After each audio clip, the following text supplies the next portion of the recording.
Good afternoon. My name is Dewan, and I'm an independent consultant with Asset Optimization Services. I have about 30 years of experience in the paper industry, having worked at good companies like Beloit Corporation and Champion International. Today we are going to talk about system design to handle recycled fibers. Now, we have already discussed, you probably have discussed all the other unit operations in a way that you understand the unit operations. The whole question is, how do you design all the unit operations to work in harmony, and why do you want to do that? So basically we are talking of a system design, how to put together a system to handle recycled fibers. So the first simple thing in a recycled fiber is why we are going to do it. It's the goal. Goal is to maximize profitability of the paper mill operations. If there is no profits, nobody needs you. So then the paper mill operations, profitability is the key thing. Next, what is the function? Function of a recycled fiber system is to deliver a uniform quality of a blend of recycled fibers, fines, chemicals, water, heat to the paper machine. That's the key thing. Your customer is the paper machine. If there is no customer, there is no need for the recycled fiber system. So the customer in most whether you're making pulp or just in a integrated mill, your customer is the paper machine. Hence, you must provide uniform, and this is the key word, uniform quality of fiber, fines, chemicals, water and heat to the machine. Everybody hears a lot of complaints from the paper machine, or that's your customer. There are all kinds of contaminations, there are all kinds of problems that happen on the paper machine, and hence what are these problems? One of them, if you heard so far in unit operations, some of the contamination that you've been trying to take out are sticky problems. Freeness, understand the drainage of the fiber, it varies, lowers the bulk. This is recycled fiber. Tendency to lint, or recycled fibers have a bigger tendency to lint. It degrades, lower the burst and tensile, lower stiffness, higher dirt count. Obviously, that's the biggest problem or complaint that comes from paper machines. Dirt can be dirt itself or what we call ink also. Variable brightness, now that affects the quality directly. Color variations and microbiological controls. So basically, to avoid or minimize most of these problems, you need to design your recycled fiber system must balance. Basically, what is a system balance? System balance is basically preservation of mass. What goes in must come out, and so if A is your total of recycled fiber and contaminants, and you take all your contaminants out, along with that you will also throw some fiber. That's a fundamental rule. So out throws is a total of recycled fiber, some recycled fibers and contaminations, and ultimate recycled pulp is B. So A is equal to B plus C, which is the total mass preservation. That's a fundamental, and we have to preserve that. There's nothing we can do about it. The system design concept that we are going to follow is definition of process. The other system geometry, we'll talk about unit operation efficiency, effective rejects handling, how does the system run and whether it's reliable or not, and what are the common economics, and compromises. That's an important topic or item to understand, because no matter what you do, there will be compromises in the end.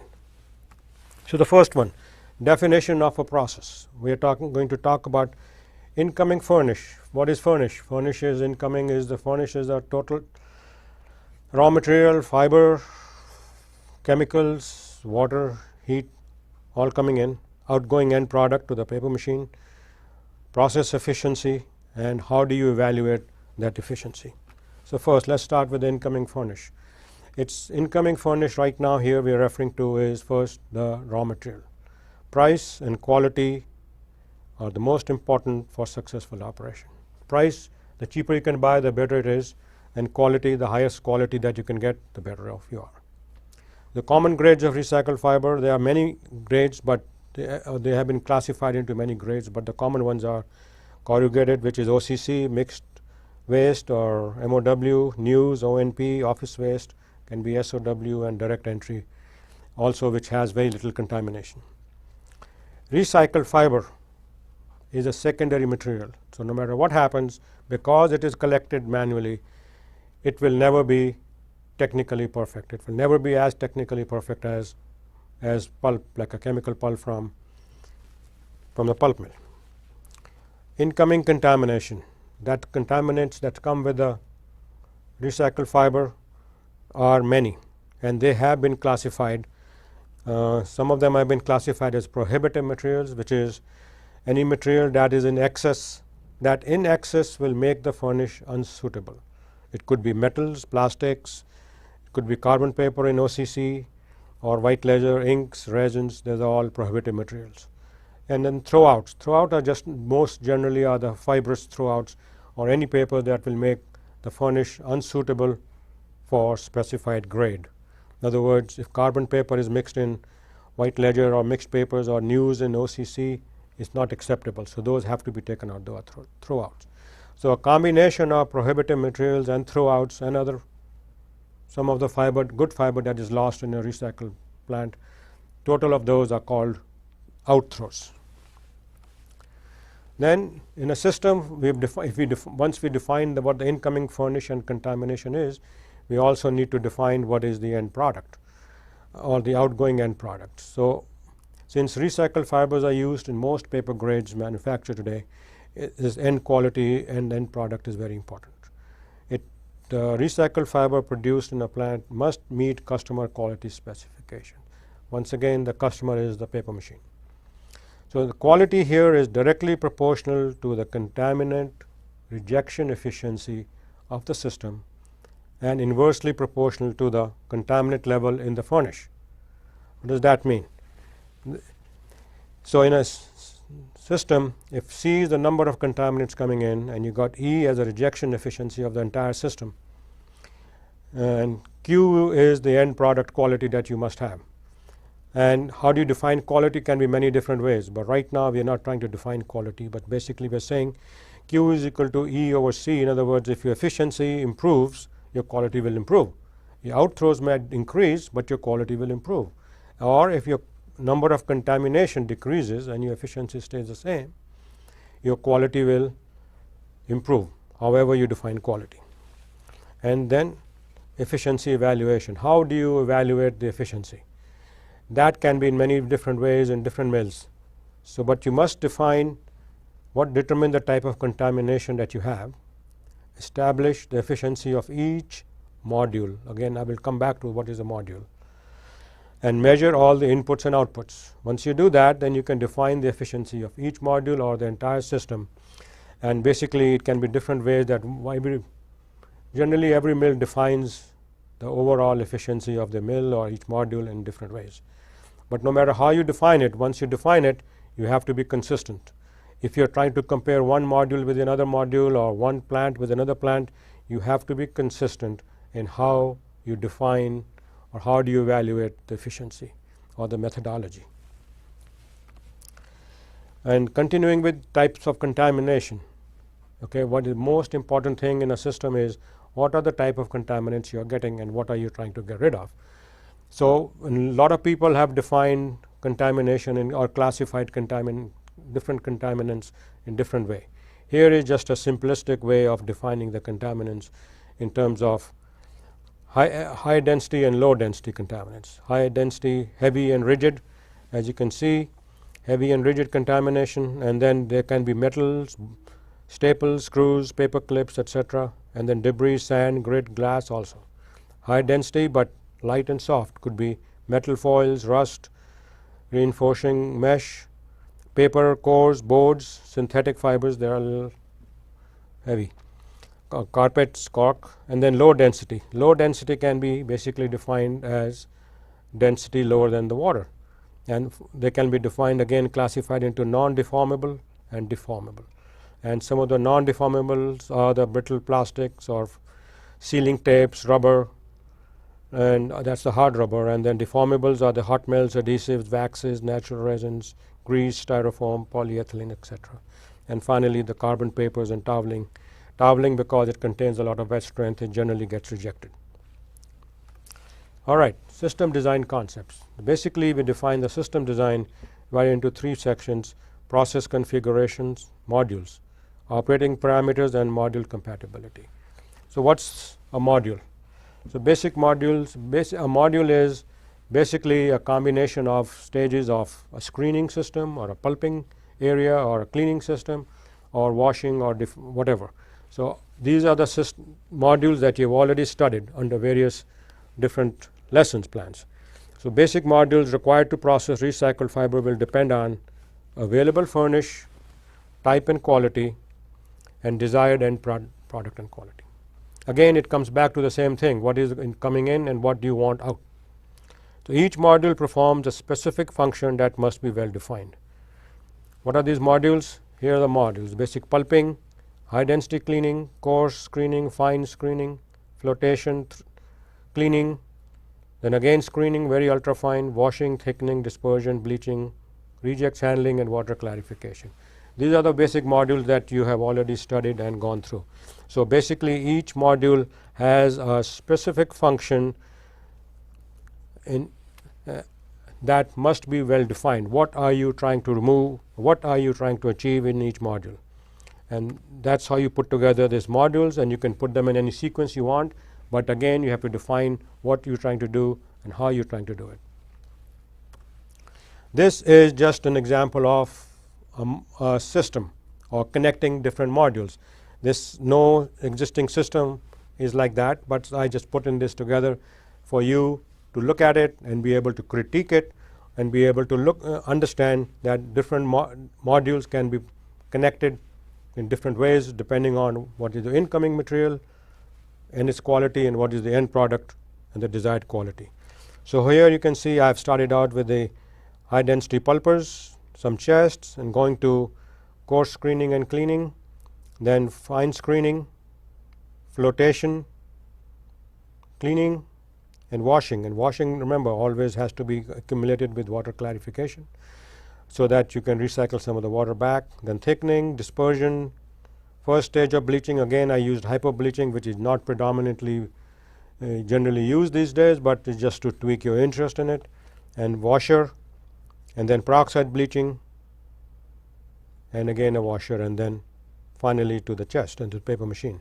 Again I show peroxide, and if you can imagine what kind of a system it would be generally be using mixed office waste or solid office waste for de-inking. And obviously this mill is producing some colored papers so that you can bring some colored broke and put it back into the system, and maybe that's why we can use hypo, or we can use something else. And that is basically going back to your bleaching lesson. Operating parameters. What are the operating parameters that we must function under? Basically I have defined all the modules under different operating condition the operating parameters, and I've divided them up into stock conditions and operating conditions. Stock conditions are what? Means what are the contamination or type of contaminants you have, what is the consistency of the system, of the flow stream that are going in the system in each module, temperature in each module, freeness, pH, and air content in each module. Then operating conditions. If you have screens, what are the holes or the slot sizes, or whether it's in washing, what's the mesh size, reject rates in each stage, pressure differential, what is the pressure difference between feed and accepts, specific energy, how much energy is being used, probability of removal. Let's talk about that a little bit. We've already probably talked about that in your screens and cleaners. Probability of removal is what is the efficiency. So how are you going to remove them, and what will be the probability? Now in a screens there may be a higher probability of removing rigid stuff, but in a cleaner the higher probability is based on specific density, and hence so the probability in the two cases would be different for different contamination. Then of course the residence time. Okay, module compatibility. As does the name says, module compatibility, operation of any module affects the operation of the subsequent module and its efficiency. What does that mean? Now if you have a pulping module and a screening module following it, depending on what contamination you remove in the pulping, it will affect the efficiency of the screening module, which comes after that. So subsequent efficiency of a subsequent module is definitely affected by the one before. Then next, compatibility in operating parameters. We will come to the operating parameters again. And efficiency must exist between each module to optimize system efficiency. That basically, if you have a 3-stage screening system, you must have compatibility within the system itself, within the module, between each unit operation. And then overall total system thinking develops the most complete and economical solution. Why? You cannot just think of one contamination or one system to be, one module to be used like a screening or cleaning, or if you think you can do everything by a cleaning module or you can do everything by a screening module, not possible. So you really have to think in totality or have a holistic view so that you can develop the best economical solution for yourself. Modular effort. Now in each module, you understand the module, you are trying to remove contamination. So the intensity of contaminant removal in each operation in the module is this modular effort. We'll talk a little bit more about that, but right now you have to understand, if you have a screening module and you have 3 stages in it, how much effort are you going to put into removing contamination? Are you going to have very fine slots? Are you going to have some fine holes? What are you trying to remove? How much energy are you using? It is all combination of the modular effort. Excessive effort overlaps between modules leads wasted capital and operating costs.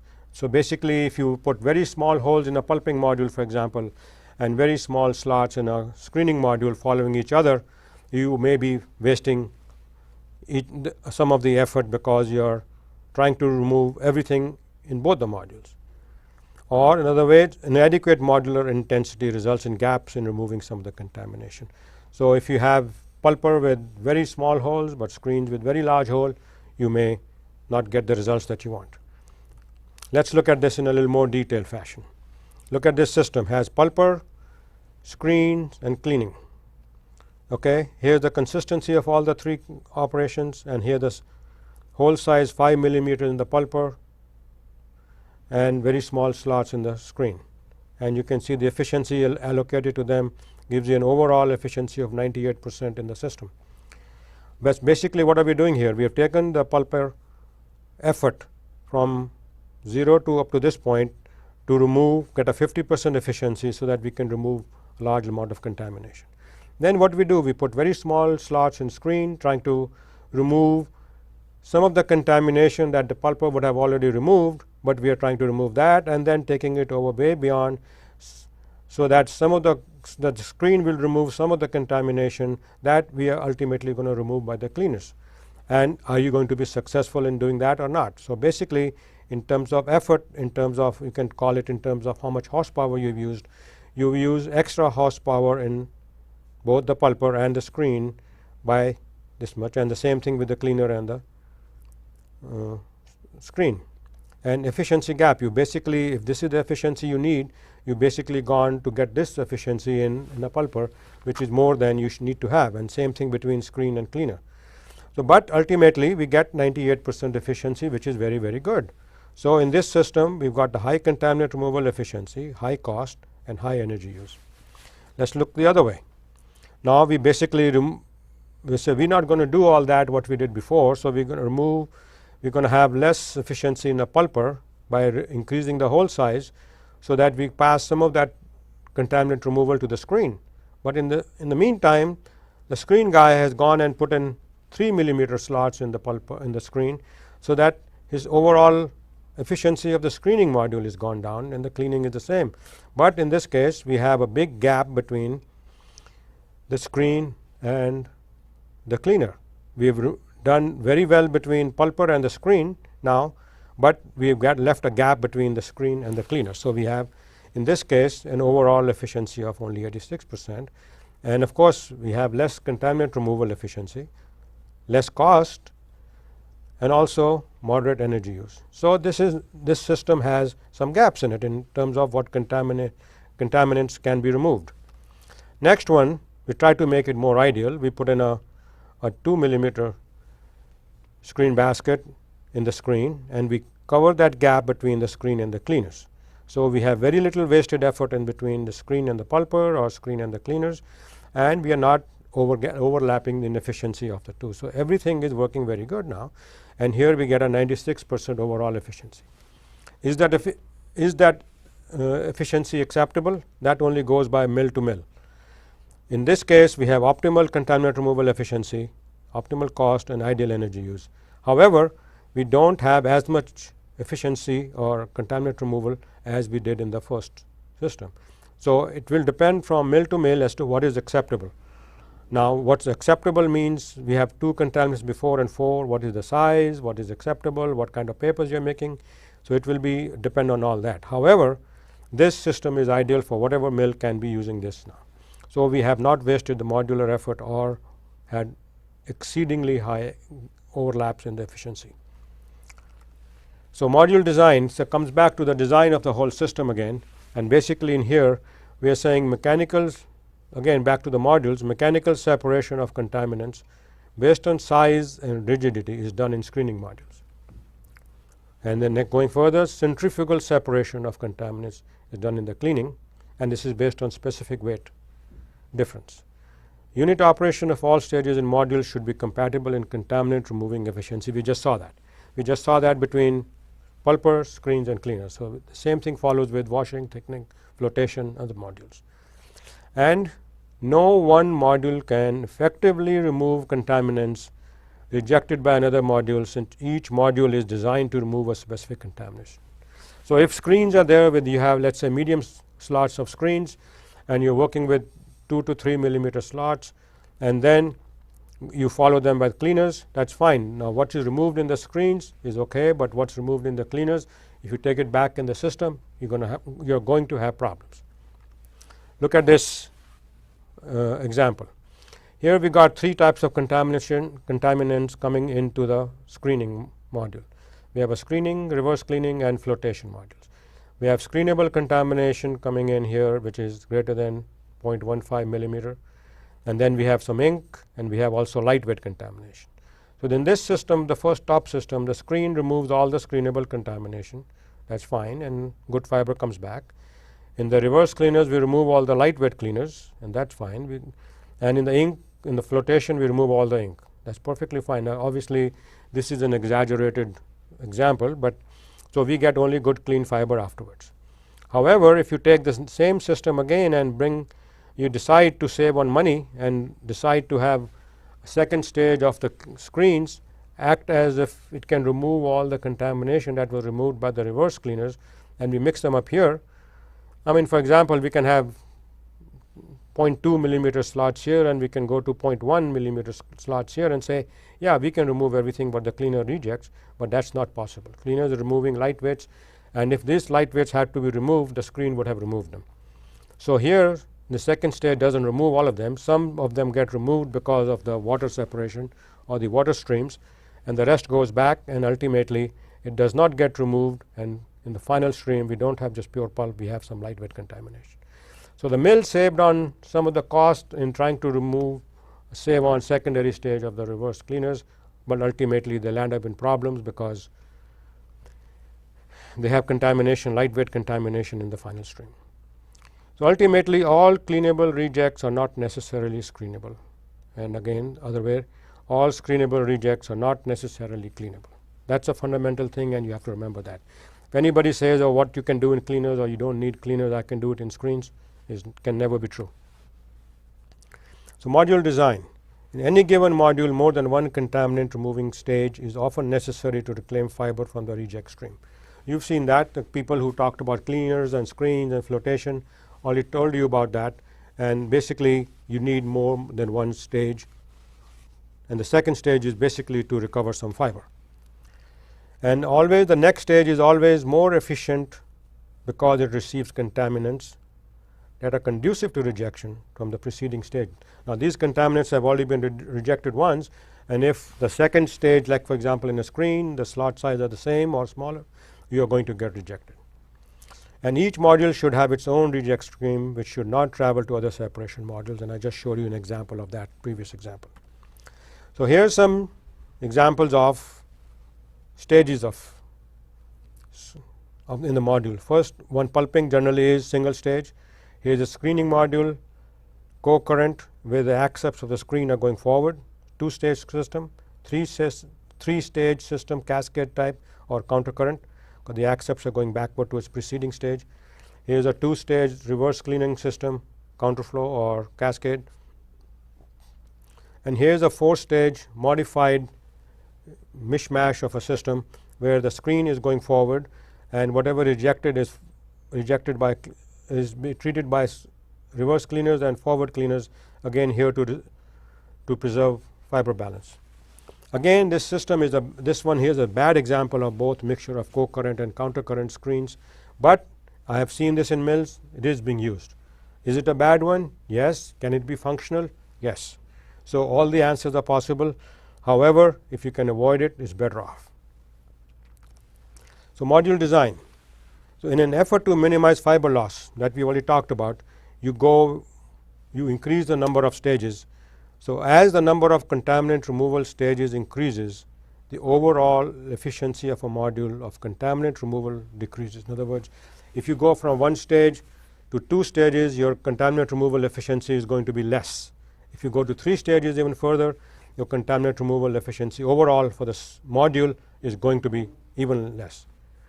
And early decontamination in a system results in better overall efficiency. That basically means remove your contamination as soon as possible and as early as possible in a system and as large as possible without breaking them down. And hence this will reduce the contaminant runaround and breakdown. Now I will show you the examples of this thing. So here's a system, screening, basically one stage, two stage, three stage, all counter current. Now the efficiency in each stage, first stage is 80%, second stage is 90, and third stage is 90. We can assuming that we have decreased the size of the slots in these stages. Then the overall contaminant removal efficiency of each module, this first module will be 80% because this is the first one. The two stages efficiency of the module will be 78%, and in this the three stage module will be 77%. However, you could improve this if you went to even smaller stage and could get this efficiency up to 95%, then you will approach 78%. However, basically as you can see, no matter what you do, the overall module efficiency will never be more than the efficiency of the primary stage. So 80% is the primary stage. That can be the maximum efficiency in this one stage, two stage, three stage, or even four stage. So no matter what you do, fundamentally it cannot get more than any module will not get any higher efficiency than the efficiency of the primary stage. And then effect of early decontamination. Here's a system in which a pulper, screening and cleaning is used. The numbers are again obviously used to highlight the effect of what I'm saying, but the results are true. So in a pulper efficiency of 95, we were trying to remove as much as we possibly can. Maybe it's a drum pulper. And then we have screening and cleaning in which we have 70 and 70% efficiency. Overall efficiency of 99.5%. So if you look at these curves here, this is the first system A. We remove quite a bit of all the contamination first, and then we go to screens and then to the cleaners, and we have very little contamination left. You do the same system in which basically you say 80% efficiency in the pulper. Somebody decided to put larger holes or whatever, and then you find because of the more contamination is going to screening and cleaning, you can generally say we have higher efficiency in the screens and the cleaners. As you can see, we've got 80 and 80 here. However, the overall efficiency of the system is less than the system A, which is basically showing you that early decontamination is more effective than later decontamination. So, and this is shows the second curve. The other thing to note here is 0.4 versus 0.8 contamination. In terms of system inefficiency, this system has twice as many contaminants as this system. And what is the effect of that? Again, like I told you last time, in the last example, this is all depend on mill dependent whether what is acceptable and what is not acceptable. Okay, efficiency, unit operation efficiency, we have to talk about those. Methods of defibering are all pulping, mechanical separation done by screening, centrifugal separation by cleaning, hydraulic, flotation washing, and then we got the other modules to talk about. So first one, let's talk about the pulping module. Again, here basically the two blocks are shown here are separated into stock conditions and operating conditions. So in pulping module, high temperature improves defibering and reduces contaminant, including sticky size. High consistency accelerates defibering and ink detachments. And these are all known facts that you've already studied with the other with all the unit operations. High consistency promotes ink size reduction, and high consistency reduces contaminant, including stickies, breakdown. So if you look at this both thing, high consistency does not reduce other contamination except ink size. So in a way, it's more effective. And high pH enhances defibering because it swells the fiber up faster than an acidic condition. Under operating conditions, proper specific energy input ensures stock circulation at a given consistency. So in pulping, consistency is dependent on how much pulp is there, but pulping time does not affect on consistency or on the energy. It basically, energy is required for circulation. As the consistency increases, more and more circulation is needed, so and more energy is needed. Smaller hole size and higher reject rates improves probability of removing large contaminants. That's fact. Longer residence time improves stock uniformity. Next, screening module. Again, you've already looked at these things. Again, stock conditions, operating conditions. High temperature and or pH reduce contaminant removal of plastics, stickies, adhesives, hot melts, because these kind of contamination becomes pliable and tend to go through the screens. Correspondingly, high pressure differential reduces contaminant removal and increases throughput.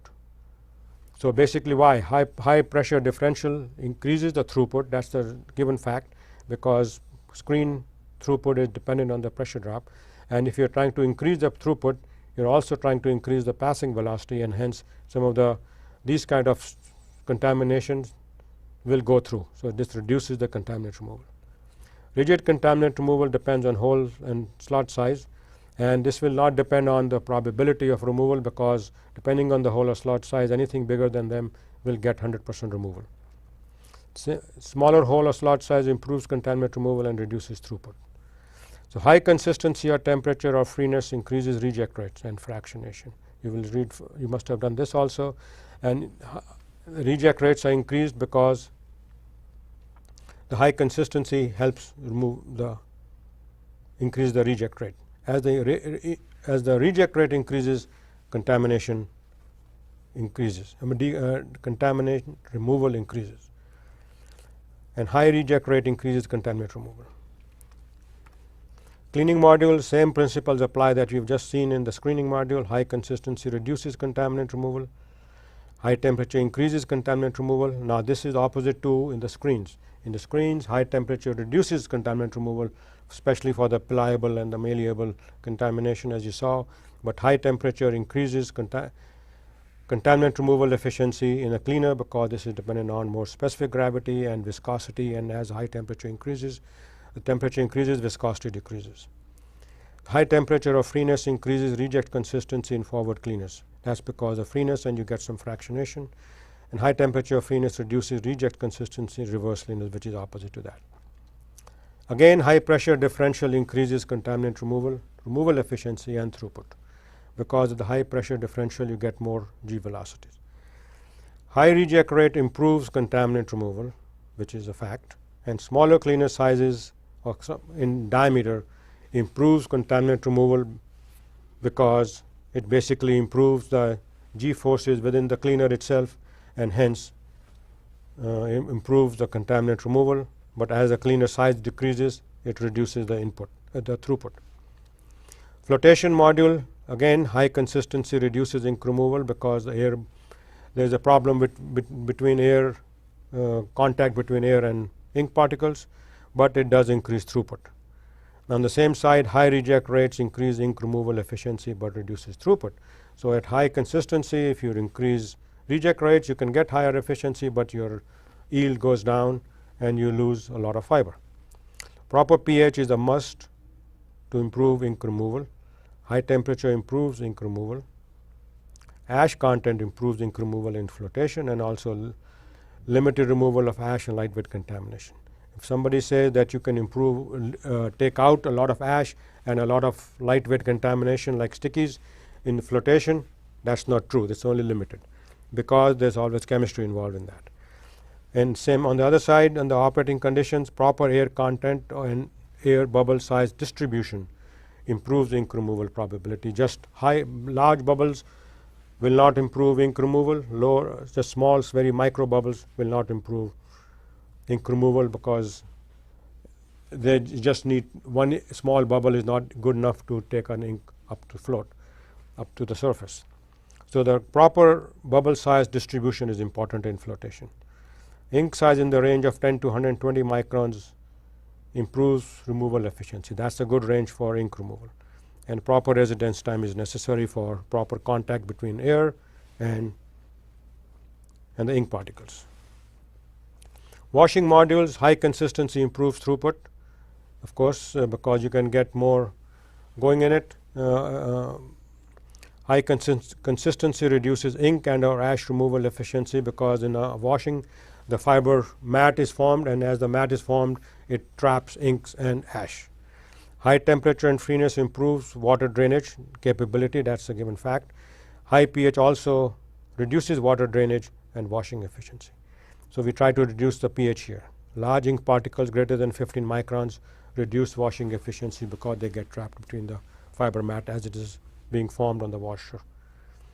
Smaller aperture or wire mesh size reduces fiber loss, improves throughput, but it also reduces how much ink you are trying to wash away. Larger mesh size improves ink or ash washing efficiency but increases fiber loss. Washing through fiber mat reduces efficiency. Now, depending on the type of washer you have, and if it's forming a very good mat or a tight mat, it will reduce washing efficiency. Like things like disc filters or vacuum filters will reduce washing efficiency. Things like deckers or high speed or dynamic washers will improve washing.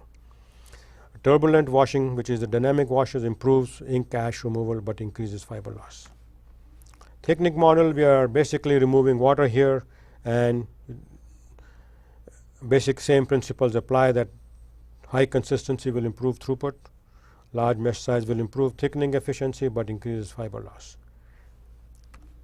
Dispersion module, now this is another one important one where you have to understand these are the operating conditions. High consistency and high temperature improves contaminant size reduction capability. High consistency because it enhances fiber to fiber rubbing or shear actions, so improves contaminant reduction, size reduction efficiency. And here we are talking about in contaminants that is like inks and dispersion of hot melt, stickies and asphalt and waxes. However, contaminants like styrofoam, polyplastic, latex do not disperse. They are much more rigid or much more cohesive and will not shear off in high shear kneading or dispersion. And here low specific energy in the operating conditions used for ink fiber detachment. This is in the kneaders where we are just rubbing, and it's like a dough mixing where we are just rubbing fiber to fiber. Low energy is necessary for, is enough for ink to fiber detachment. That's all we are trying to do. In high specific dispersion modules where we are trying to disperse the contamination and reduce the size to lower than 50 microns. Lower than 50 microns, why? Because that's where the human eye makes a distinguish between what you can see and what you cannot see. So once the whole point of doing dispersion is so that any ink that is left in there or any other contamination, the human eye should not be able to see it. And high specific energy can reduce freeness and modify fiber characteristics. It can either improve the strength or decrease the strength. If the residence time is very high in dispersion, then it can reduce, or you put a lot of energy in there and you get some cutting, it reduces the fiber strength and reduces the freeness. If you just do enough at a very high consistency, then you are not reducing the freeness by that much, and you can actually help yourself in improving fiber strength. And of course, mixing, both dispersion and kneading is basically a mixing process where you can mix chemicals if you want to, but it also mixes the whole stock and improves stock uniformity and homogeneity and aesthetics. Bleaching modules, I've already been through those bleaching modules with the right bleaching lesson, but proper temperature, consistency, pH are important to maximize bleaching efficiency, and also depends on where the chemicals are added. Higher consistency and temperature reduce cost of bleaching, and only fibers can be bleached, and chemicals depend on fiber type, whether you are using chemical fibers or mechanical fiber. And you've probably seen that you can use, for example, sodium hydrosulfide for mechanical pulps, and you will probably can use some other chemicals for chemical types like peroxide bearer. And then proper residence time is critical to complete the bleach chemical reaction, and bleaching or color removal of carbon particles is not possible. Carbon particles will not be cannot be bleached, and this black color cannot be changed by no matter what means you have. The only thing you can do is you remove them and or disperse them through size reduction so that humans' eyes cannot see. Rejects module is one of the very important module which has to be there, and we've talked about that in 2 or 3 examples properly, that we must handle the rejects carefully and properly so that they are not recycled back into the system. Solids or water rejected at a module should not be recycled back to any other module in the system. Recycling rejects will increase the amount of contamination and reduce end product quality. We've seen that example before. High temperature, high consistency, and low pH improve rejects thickening. Depends on how you remove them, and we'll talk about those just a little bit more. Reject solids should be discarded from the system. Do not recycle them. If you can possibly handle them and discard them, it's better off. You got to do that. Solids could be thickened for transportation to another site so that you can decrease the cost of transportation and landfilling. Rejected water should be treated, clarified before being reused in the system. Again, I'll talk about that a little bit, but any reject water should not be recycled back in the system because it will have contamination in it. And water clarification module, which is a very, very important, either you do it on a washing stage or you do it on a reject stage, rejects handling stage. Low consistency and high temperature improve water clarification. Low consistency depends on the kind of a water clarifier you use. Generally, most people use dissolved air flotation clarifier, which is better for removing inks, fiber, lightweight contamination like stickies and waxes, and those are the contamination we are mostly concerned with. Anything that is heavy and solid or rigid is more easily removed during the thickening part of it, and all the water that's left afterwards contains most of these contamination. Settling clarifier is better for ash removal and other heavier weight contamination. High residence time in the clarifier improves clarification. So let's look at rejects handling now. We have looked at all the operating modules. We've looked at their conditions, operating conditions, stock conditions. We know the modules. We basically summarized all the modules, all the unit operations, so that you can design them carefully. Now you've seen how many number of variables that you've had in them. As the number of variables increase, the choices will also improve or increase, and many different vendors have come up with different modules or geometry of the modules so that you can take advantage of their equipment. However, rejects handling is probably one of the most important modules, so that in the recycled fiber system you have to be able to reject all the contamination out of the system. Now, to do that, we must maintain contaminant integrity, because if you let the contamination run around or reduce in size, the system is going to be in trouble. Rejects module compatibility with the main modules, like the main unit operations or the modules, and what is the removing efficiency. Integrity.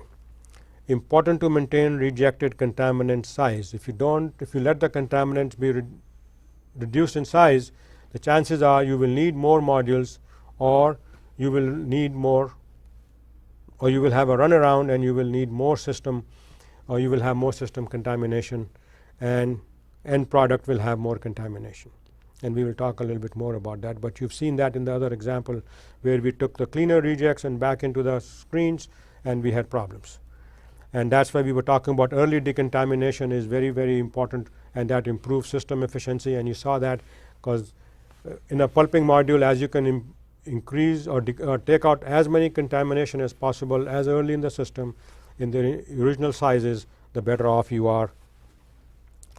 Rejects from any module should not be recycled to another module to avoid recontamination and or contaminant size reduction. We just saw that. Previously we saw an example of that.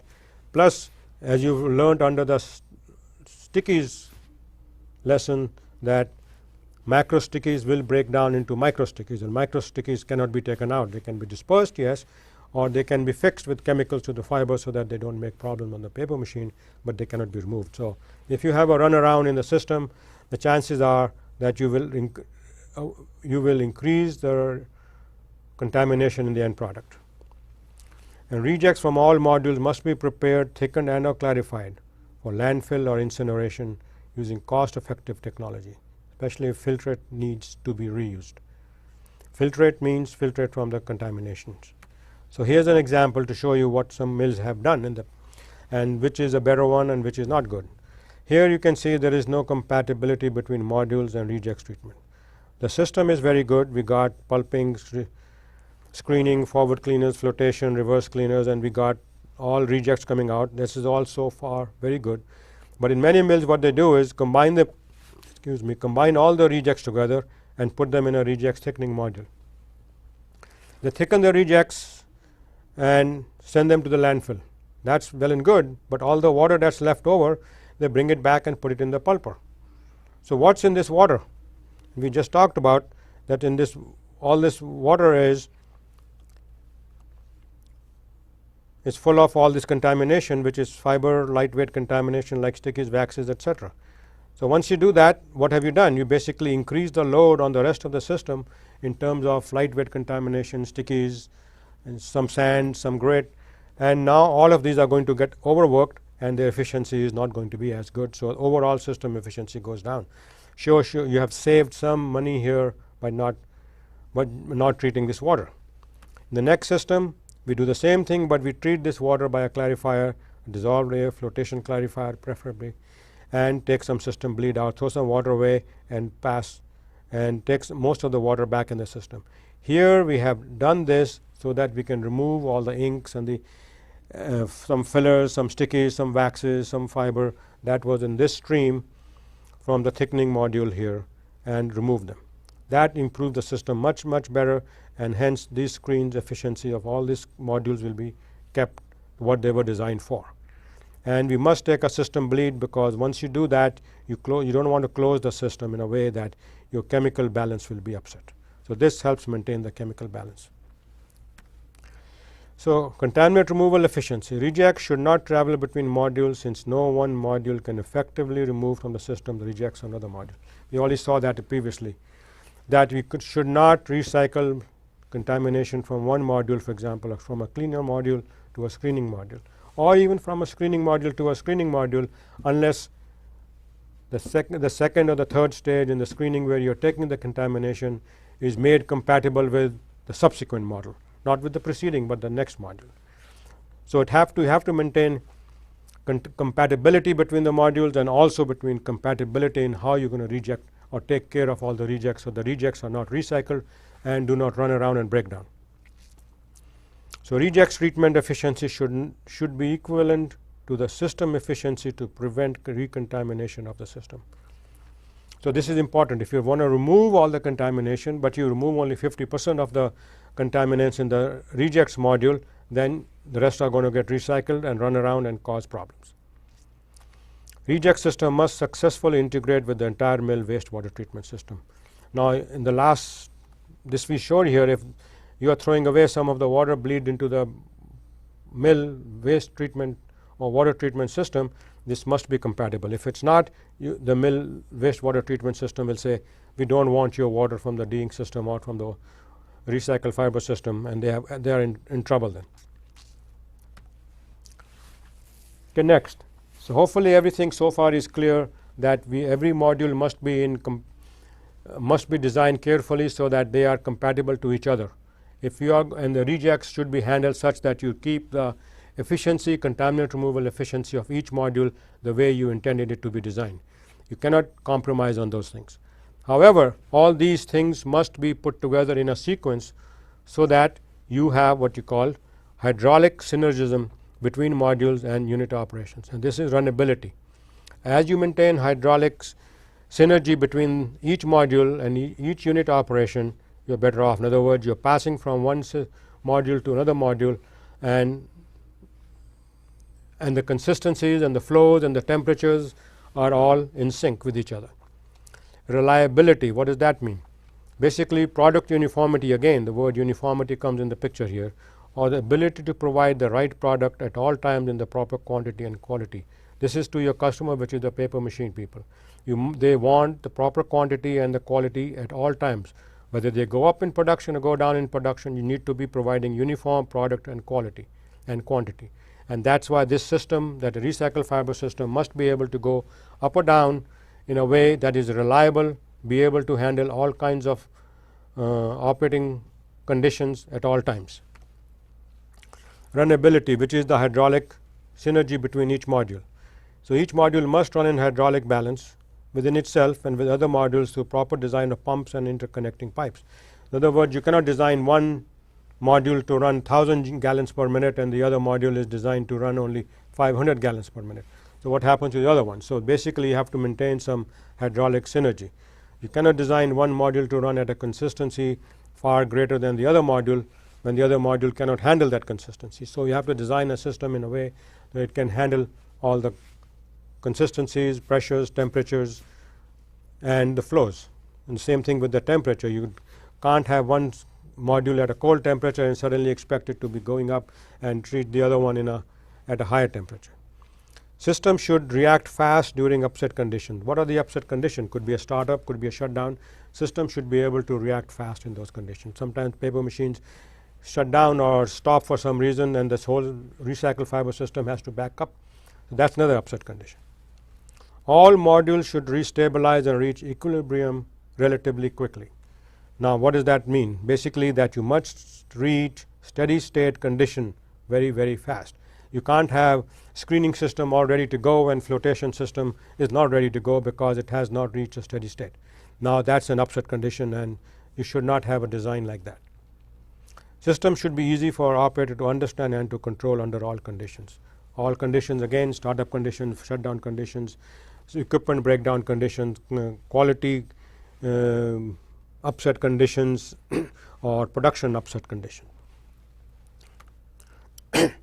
Runnability, again is the hydraulic synergism or hydraulic synergy between each modules, and the key operating factors that must be controlled to ensure system runnability are pressure, consistency, level, flow, and time in chests and equipment.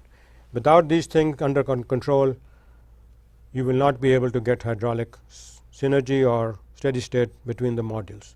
All the above are interrelated such that variation in any one changes the other. Controls, basically that's what we said here, the key operating factor that must be controlled, and hence what are the controlling? We're controlling pressure, temperature, consistency, flow.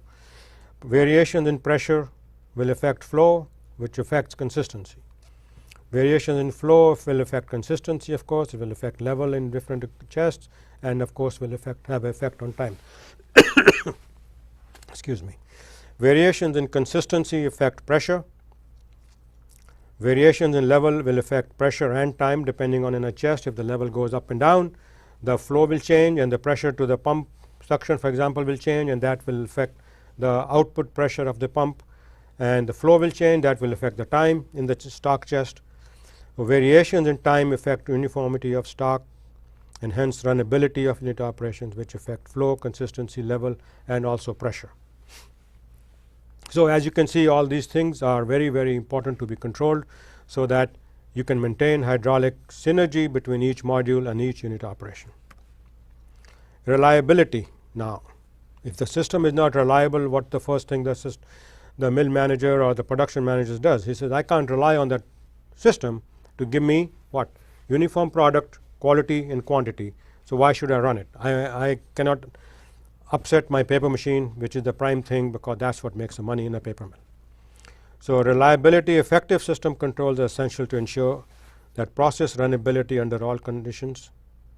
And again, conditions can be all, like I told you, startup conditions, shutdown conditions, quality conditions. Regulation and adjustments of the operating parameters, process optimization.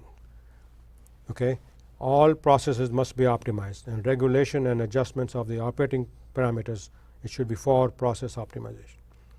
Proper contaminant removal and disposal, we've already talked about that.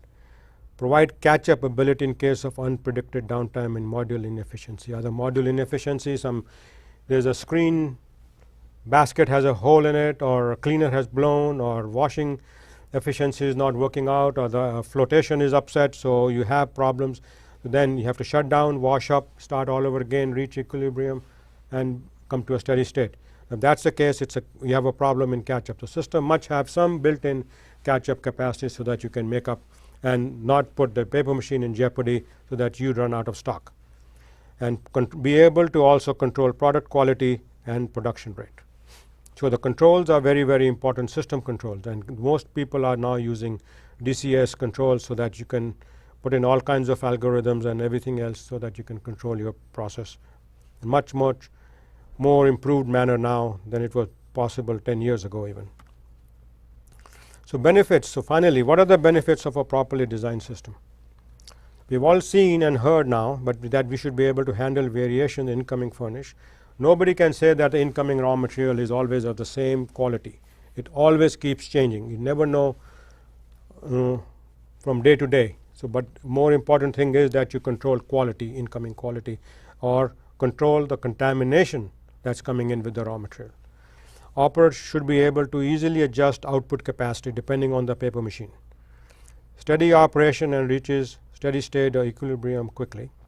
Requires minimum operator attention. That's where again system controls come into picture. If operator requires constant attention, then either the system is not going to get the attention from the operator, or your system is in a upset condition most of the time. Then also optimum use of energy and minimum fiber loss. That's how you design the system to make sure that you get those. Uniform end product quality and high paper machine efficiency. These are very important, and obviously optimum operating cost dollars per ton. You don't want to be spending a lot more than you should be, so that you have to be in a way more economical to be able to use this pulp. If this pulp, recycled pulp, is more expensive than other pulps, mill will tend to use those other pulps. Finally, economics and compromises. We said we have to understand what are the compromises that we must make in designing a system.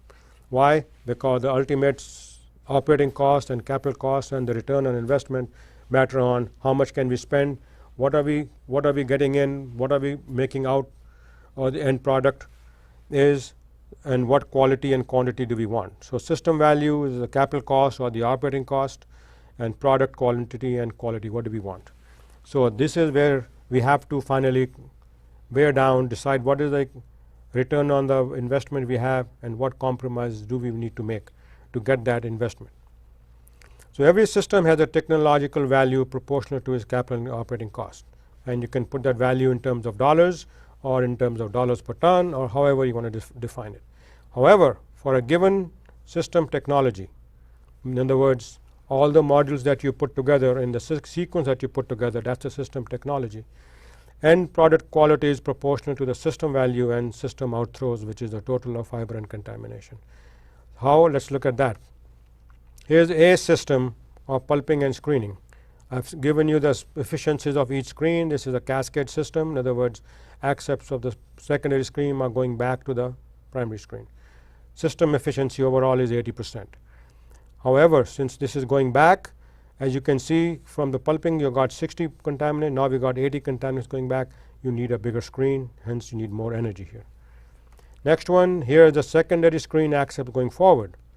So the feed stream to the primary screen is smaller. However, because this is going forward, we have more contamination going forward, and overall system efficiency is 70%. So what are the key differences between the two systems? A, system B is 10 to 15% less than system A in terms of its cost, because we use smaller screens in B because we had less number of contamination to be handled.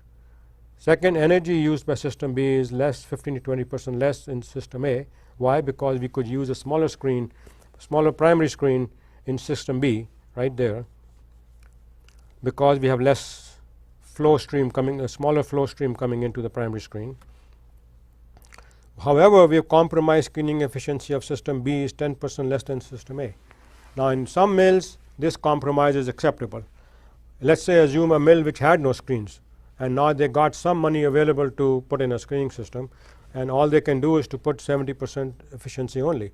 To them, the system is 70% more efficient.